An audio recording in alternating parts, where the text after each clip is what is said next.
Very good morning, welcome to 99 TV. Details చూస్తే పవన్ కళ్యాణ్ నామినేషన్కు ముహూర్తం ఖరారైంది. 21న గాజువాక్లో, ఈ నెల 22న భీమవరం అసెంబ్లీ స్థానాలకు పవన్ కళ్యాణ్ నామినేషన్ దాఖలు చేస్తారు. ఈ మేరకు 2 నియోజకవర్గాల్లో రిటర్నింగ్ అధికారికి నామినేషన్ పత్రాలు సమర్పిస్తారు కాటమరాయుడు.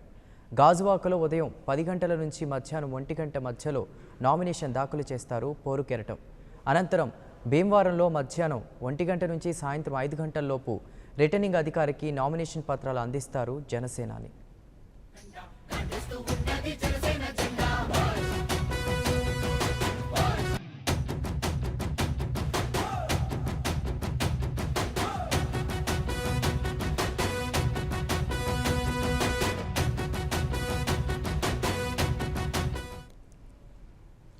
పవన్ కళ్యాణ్ నామినేషన్కు ముహూర్తం ఖరారైంది. 21న గాజువాకలో, ఈ నెల 22న భీమవరం అసెంబ్లీ స్థానాలకు పవన్ కళ్యాణ్ నామినేషన్ దాఖలు చేస్తారు. ఈ మేరకు 2 నియోజకవర్గాల్లో రిటర్నింగ్ అధికారికి నామినేషన్ పత్రాలు సమర్పిస్తారు కాటమరాయుడు. గాజువాకలో ఉదయం 10 గంటల నుంచి మధ్యాహ్నం 1 గంట మధ్యలో నామినేషన్ దాఖలు చేస్తారు పోరు కెరటం. అనంతరం భీమవరంలో మధ్యాహ్నం 1 గంట నుంచి సాయంత్రం 5 గంటల్లోపు రిటర్నింగ్ అధికారికి నామినేషన్ పత్రాలు అందిస్తారు జనసేనాని.